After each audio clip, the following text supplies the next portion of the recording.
Selamat pagi, teman-teman. Pagi ini kami kedatangan tamu, Bapak Petrus ke studio. Good Morning Indonesia with Poetry atau Selamat Pagi Indonesia bersama Puisi. Selamat pagi, Pak Petrus. Apa kabar? Selamat pagi Pak Anton, kabar baik, senang sekali bisa ngobrol di sini. Ya, kami mengucapkan terima kasih atas waktunya ya. Eh, yang pertama kami ingin tanyakan seperti pepatah dalam di Indonesia kata orang tua kita ya bahwa manusia hanya bisa merencanakan, tapi Tuhan yang memutuskan. Seberapa banyak pepatah ini berlaku dalam kehidupan Pak Petrus sendiri? Kalau saya pertama kali kata yang keluar adalah saya aminkan, amin. Ya, Ya, karena eh, hidup saya sendiri sudah menunjukkan bahwa yang menentukan bukan saya, ada yang lebih berkuasa, yang maha kuasa, sang Khalik. Dan ya, saya percaya bahwa dunia ini, kehidupan kita semua dikendalikan oleh maha kuasa. Dan terbukti bahwa beberapa upaya saya pribadi, niat saya pribadi, rencana saya pribadi itu tidak berhasil, Pak. Tapi justru rencana yang di atas itulah yang terjadi. Dan itu lebih indah ketimbang rencana saya pribadi. Itu. ya. Terus melencengnya itu seberapa banyak? Apakah hanya sedikit? Apa seberapa banyak betul-betul melenceng dari rencana yang kita rencanakan semula? Saya harus cerita dari sejarah. Jadi awal-awal itu melencengnya banyak. Awal. Jadi ini adalah proses seperti hubungan atau pergaulan. Ya. Kalau saya menggunakan istilah pergaulan dengan yang di atas, dengan yang maha kuasa. Awal-awal memang karena masih muda, belum matang, masih hijau ya, eh, salah ke sini, salah ke situ. Tapi saya belajar untuk mengikuti kata hati yang benar ya. Jadi ini hubungannya dengan pembentukan saya juga. Saya masih muda, belum tahu apa-apa. Jadi saya cerita ya Pak Anton ya. Saya Mhm, masih kecil itu, karena saya punya kakak satu perempuan.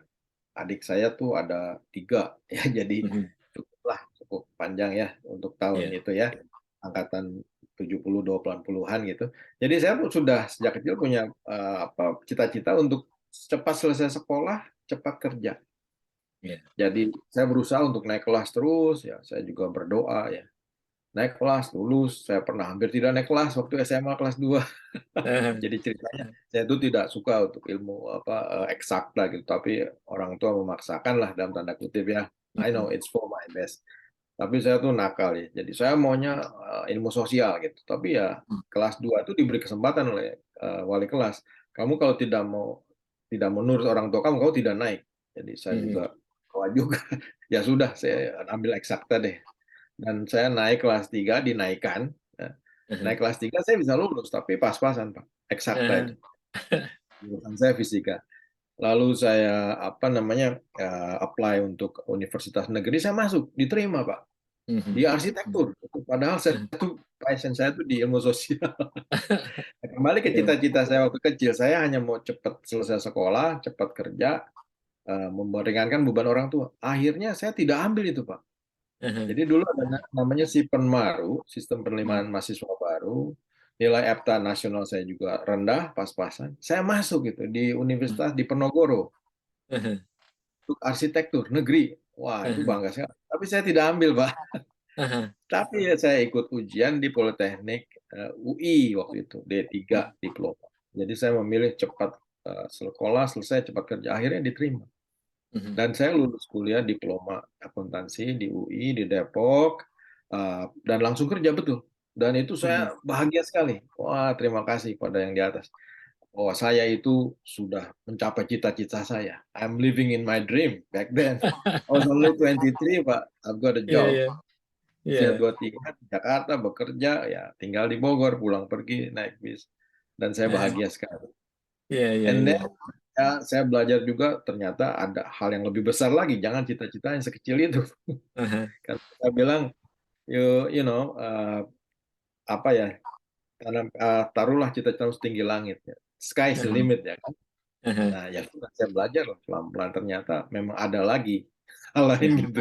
Tentunya ya kita setelah bekerja menikah ya kan. Setelah menikah mhm, terus ada lagi karir, ada lagi ternyata saya malah ada peluang untuk ke Australia. Jadi Aha, ceritanya jadi ke situ Pak arahnya. aha, aha, aha. Nah, di Iya. Australia saya tuh dapat beasiswa. Saya Hmm, bekerja di salah satu BUMN di Jakarta dan saya dapat beasiswa sekolah. Di sini pun apa berhasil. Saya itu kan hanya D3 Pak Anton.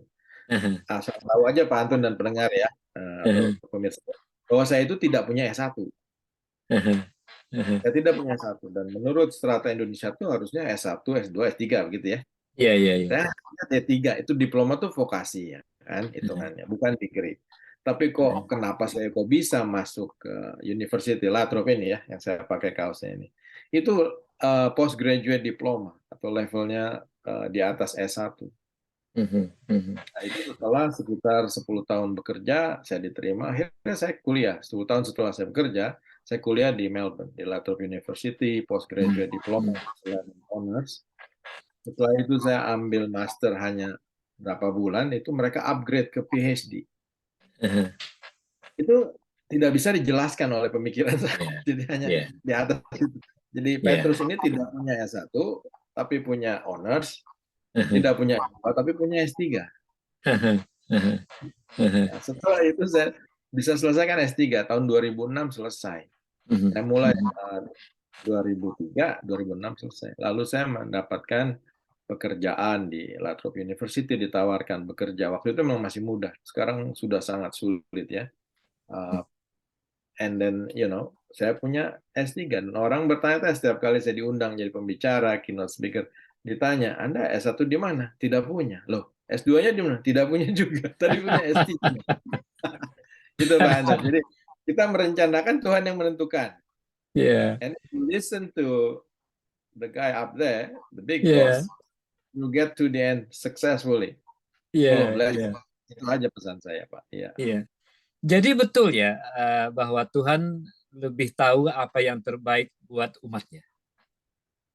Nah, ini ada banyak perbedaan pendapat, Pak ya. Kalau Iya, tanya iya. Pak, saya benar karena I have the evidence ya. Saya Hmm, punya saya punya pengalaman dan saya melakukan kehidupan ini saya usahakan sesuai, selaras. Akhirnya mhm. semuanya baik.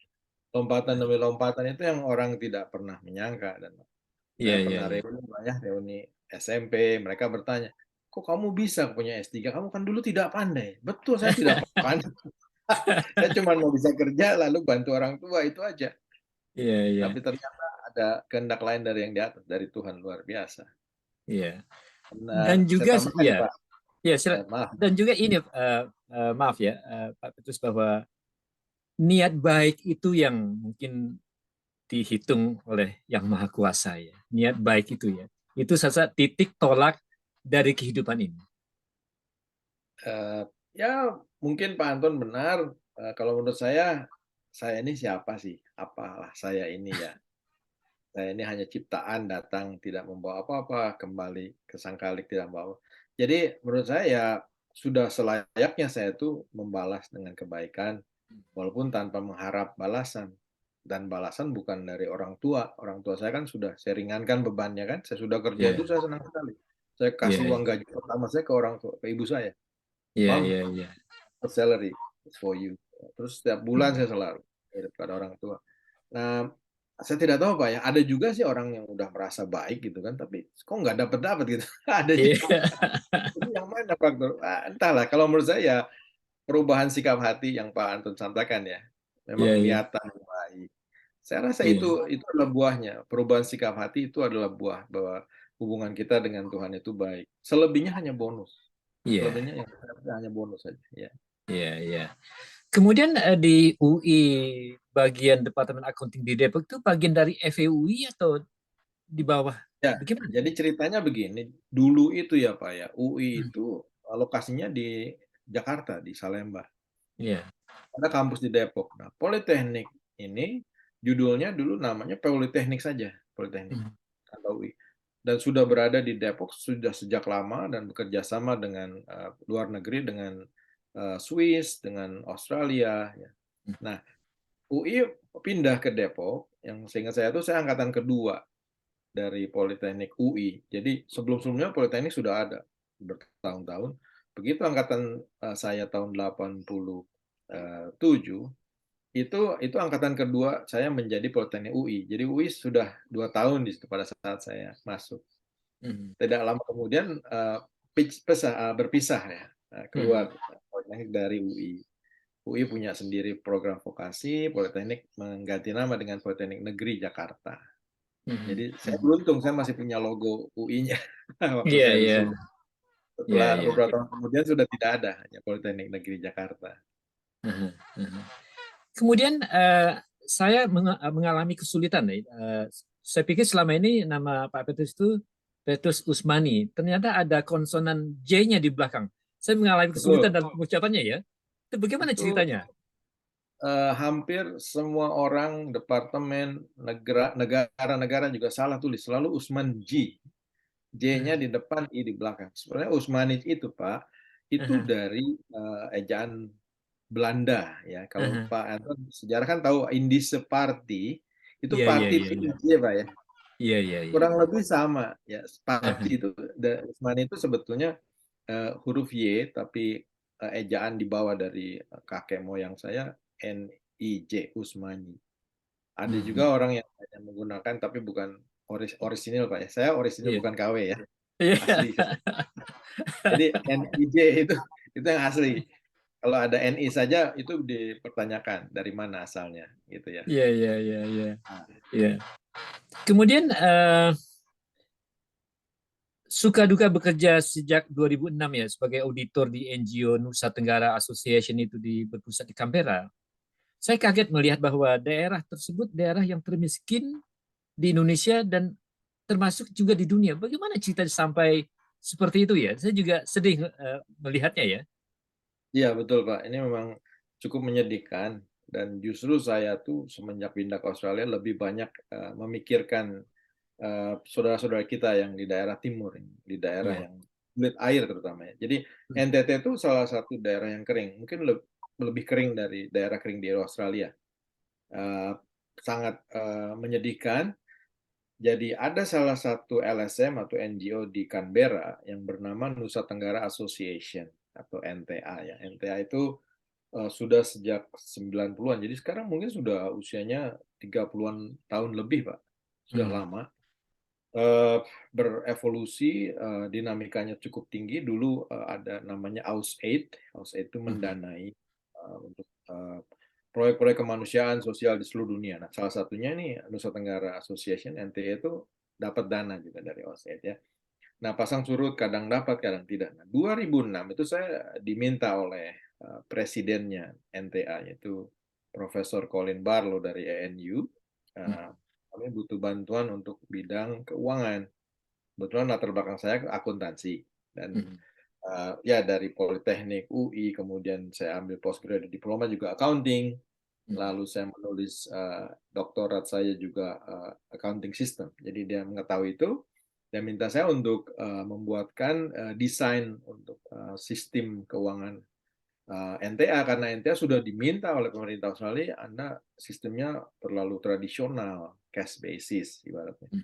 Harus accrual basis itu secara bahasa akuntansinya seperti itu. Jadi pembukuan yang tidak hanya waktu bayar Anda catat, waktu terima uang Anda catat, tapi ada yang namanya accrual, biaya-biaya yang diperkirakan akan keluar atau akan masuk, itu harus dicatat. Nah, saya membuatkan sistem di balik layar. Mereka memang tidak punya, Pak, kasihan sekali. Hmm. Jadi pakai Excel sheet ya, Microsoft Excel, tapi sangat sederhana. Jadi saya buatkan yang lebih sistematis. Ada buku bank, ada buku pengeluaran, operasi, ada gaji, ada pajak dan lain sebagainya, ada donasi dari para relawan ya. Jadi mulanya di situ saya membuat sistem untuk di Canberra. Setelah jalan dengan baik, urusan pajak juga lancar. Lalu saya diminta membuatkan sistem di Indonesia. Jadi mereka ada kantor cabang di Kupang. Lalu ada afiliasi di Flores, di Pulau Semau, dan di Timor Barat. Jadi saya membantu untuk membuat itu, saya undang para staf lokal di sana, saya beri pelatihan, dan saya perkenalkan dengan komputer. Hmm. Hmm. Step by step ya, basic dulu, pencatatan yang benar, Ya. lalu ternyata waktu itu pun ada pergantian dari OSET menjadi DFAT ya, Department of Foreign Affairs and Trade. Mereka yang memberikan dana dan mereka punya persyaratan yang ketat. Jadi setelah saya buatkan sistem, diuji oleh DFED dan kami lulus. Dapat dana, Pak. Jadi semenjak saat itu tuh rutin sampai hari ini, sampai 2022 itu setahunnya itu kurang lebih Pak ya, 350 sampai 400 ribu dolar per tahun kami peroleh dari DFED. Itu salah satunya karena keuangan kita ini boleh dikatakan jujur dan benar ya, dan sistemnya sangat efektif. Kami juga menghadapi ada peperangan dari fraud ya, sekarang malah ada masalah apa, Optus itu kan hackers ya, dan Medibank. Nah itu kami sudah siap, fraud prevention kami sudah siapkan mungkin dari 5 tahun yang lalu. Jadi semua sudah rapi, saya buatkan itu policy, saya buatkan sistem, saya buatkan pengaturan prosedur rapi, dan pada saat akreditasi namanya atau audit itu setiap 5 tahun sekali Pak. Jadi kami terima 2006, nanti 5 tahun berikutnya kami dites lagi. Saya yang ditelepon oleh DFED, mereka bicara dengan saya bisa 1 jam menanyakan segala aspek keuangan, pembukuan, akuntansi, perpajakan, semuanya, auditing juga ya. Jadi saya bertanggung jawab, makanya saya dipertahankan di situ. Dan kembali lagi, ternyata dengan saya di sini tuh Pak, saya bisa berkontribusi lebih banyak ke negara Indonesia. Itu yang saya rasakan. Jadi saya mengucap syukur saya ada di sini. Saya bisa memberikan lebih banyak ketimbang saya bekerja di Indonesia, mungkin hanya buat saya sendiri dan keluarga saya. Ya, itu menarik sekali ya Pak Petrus, bahwa dengan kita di luar Indonesia, mungkin kita punya kesempatan lebih banyak untuk berbuat untuk tanah air ya, dibandingkan kalau kita di sana. Betul, Itu Pak. betul. Ya, dan yang perlu itu diketahui bahwa sekalipun kita tinggal di sini Pak Anton ya, kita tuh tetap berbakti kepada negara dalam cara apapun dan skala apapun ya, kecil ataupun besar. Dan bahkan setelah saya menjadi, saya disebutnya sebagai penasihat, jadi accounting advisor dan juga masuk di finance team. Setelah itu saya diusulkan oleh NTA itu menjadi anggota Code of Conduct dari ECFID. Ini saya cerita nih. ECFID itu adalah Australian Council for International Development. ECFID itu apa? Itu adalah lembaga payung terbesar di Australia yang memayungi seluruh LSM Australia, baik lokal, domestik maupun internasional. Jadi Bapak sebutkan aja yang besar tuh kayak World Vision, kayak Care Australia, yang besar-besar di seluruh dunia, ada di Afrika, Amerika Selatan, di Asia. Itu diatur, dimonitor oleh ECFID. Itu saya diusulkan dan diterima oleh ECFID bahwa saya bisa masuk di Financial Committee di Code of Conduct. Apa itu Code of Conduct? Di Code of Conduct itu adalah aturan etiket, ethics, dan moral semua yang berlaku harus dipatuhi oleh seluruh LSM Australia, yang besar maupun kecil. Nah, saya tadi sebutkan NTA itu memperoleh sekitar 350.000, 400.000 dolar per tahun, Pak ya. Di Australia ada NGO atau LSM yang menerima 100 juta dolar per tahun. Kita pikir ini seperti apa? Ini besar memang. Ada beberapa seperti Care Australia itu di seluruh dunia memang mereka memerlukan uang sebanyak itu. Tapi setelah pergantian Perdana Menteri belakangan ini ya, 10 tahun terakhir itu agak di-cut ya, dipotong, dana dipotong.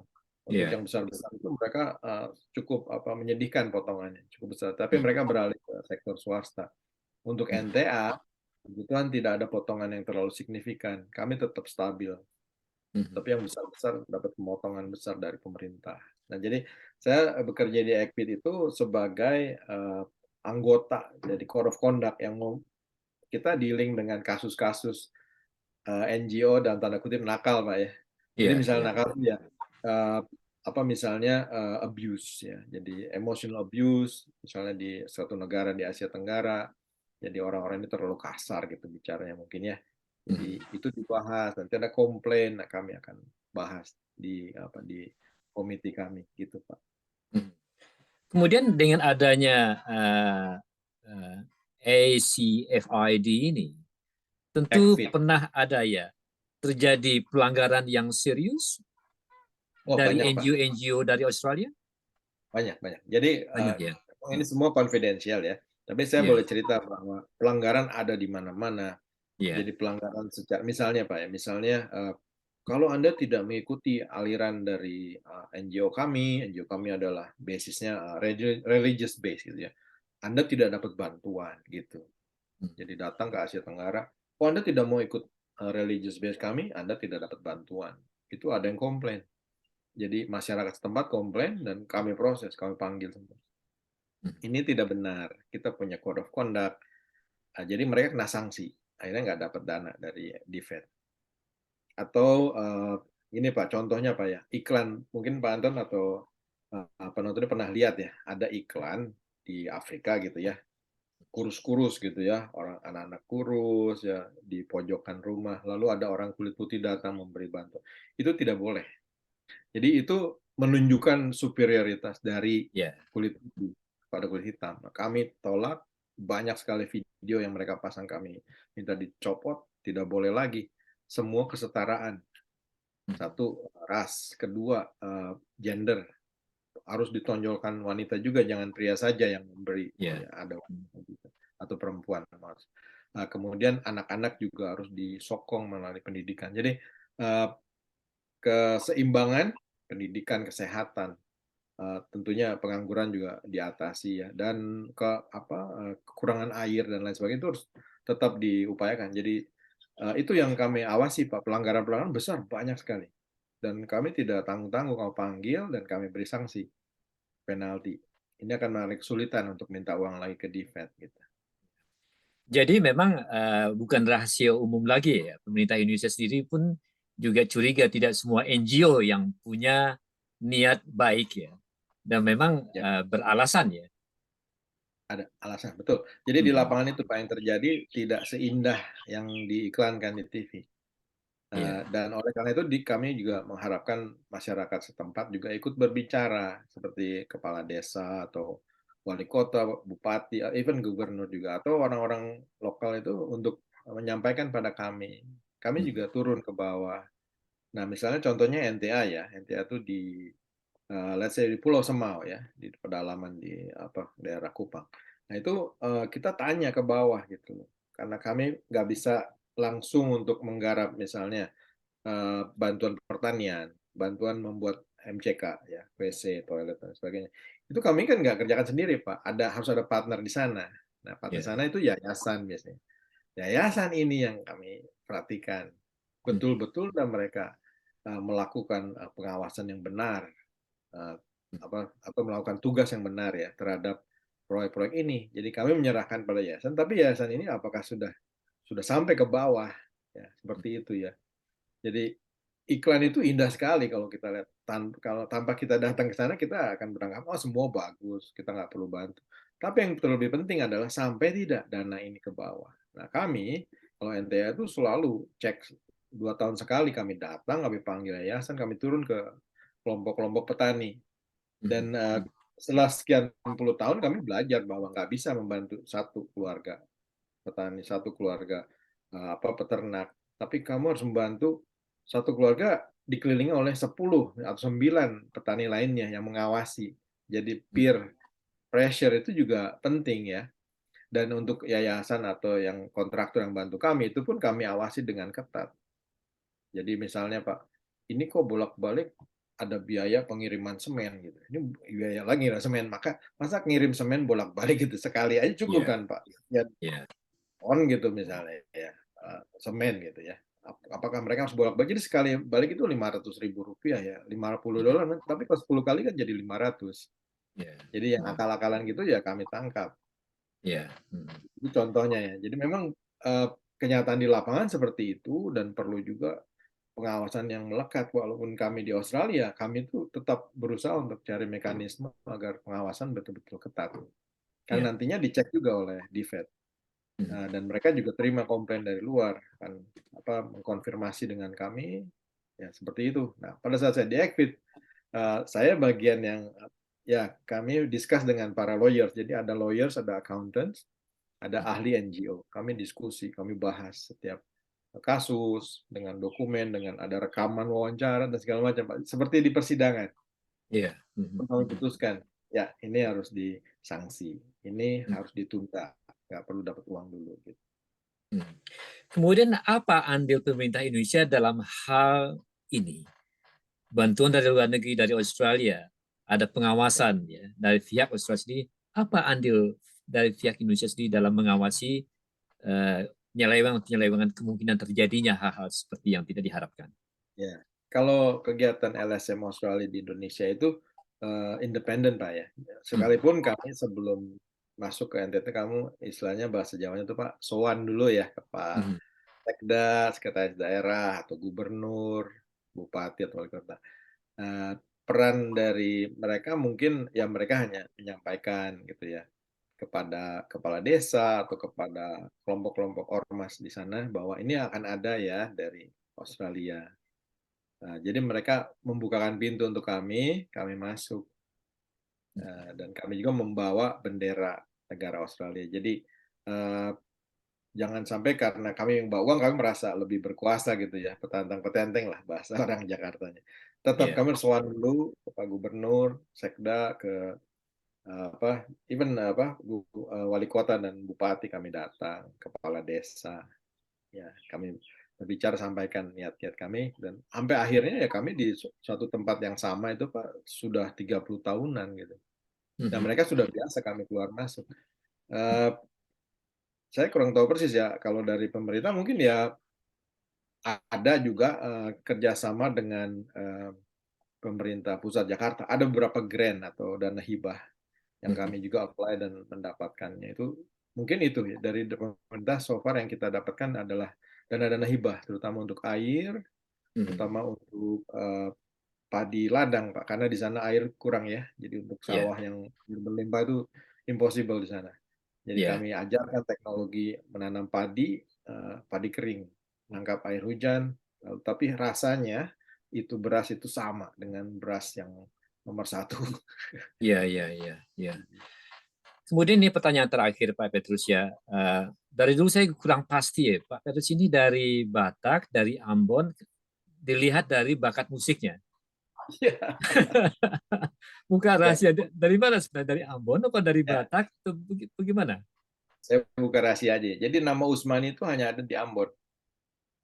Kalau kita ke Maluku Tengah, daerah Saparua sana, itu ada makam banyak sekali, Pak, yang Usmaninya banyak. Jadi satu pulau itu antara Usmani atau Saia, dua marga itu. Jadi Usmani itu dari Ambon, dan itu adalah ayah saya. Ya, ya. Eh, Ayah saya itu namanya Abraham Usmani. Dia adalah Abraham kedua. Jadi kakeknya dia adalah Abraham pertama. Sedangkan Ya. bapaknya, papa saya, Abraham itu bernama Petrus, Joseph. Itu Petrus pertama. Saya Petrus Antonius, saya Petrus kedua. Dari terah yang saya itu, saya Petrus kedua dan ayah saya Abraham kedua. Jadi apa perkiraan saya 75% Ambon itu betul ya, 25% Batak itu salah ya. Jadi untuk Oh, sebagai penutup Pak Petrus silakan apa baca puisi, mau main musik silakan. ada puisi apa ya, Pak?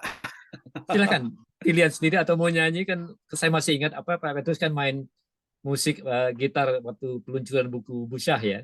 Saya ingat sekali itu. Oh, iya, iya. Silakan. Eh, saya harus ambil gitar dulu ya. Ya silakan, silakan. Saya pause dulu sebentar, Pak ya. Oke.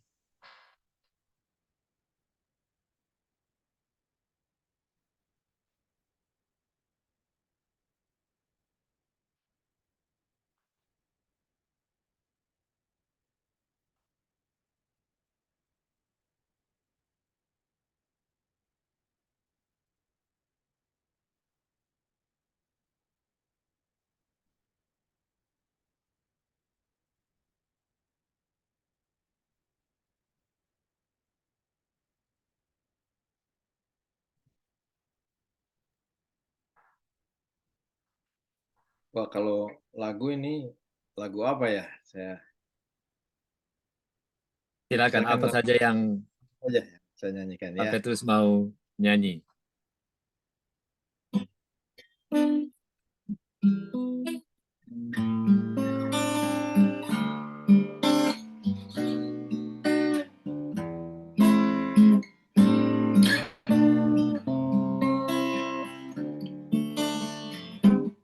Tiada pernah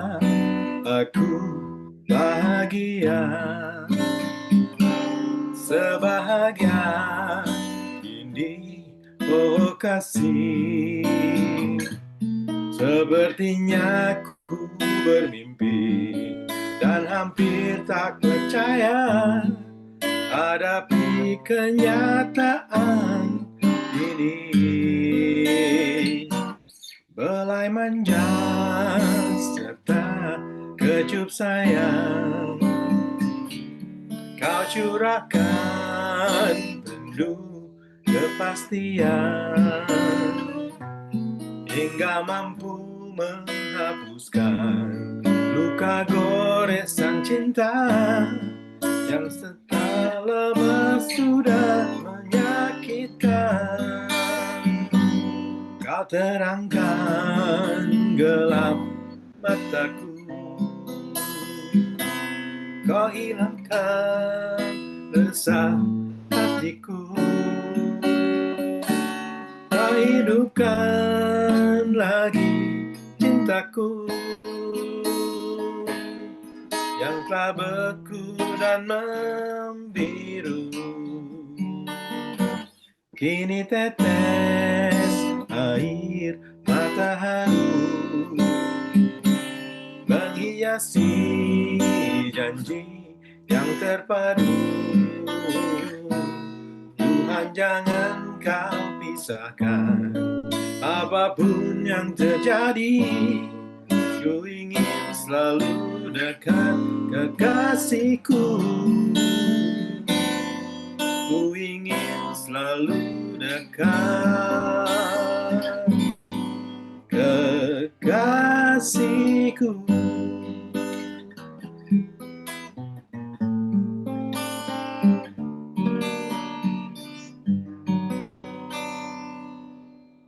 Terima kasih banyak Pak Petrus ya atas Sama-sama. waktunya dan nyanyian yang bagus sekali, suara yang merdu ya.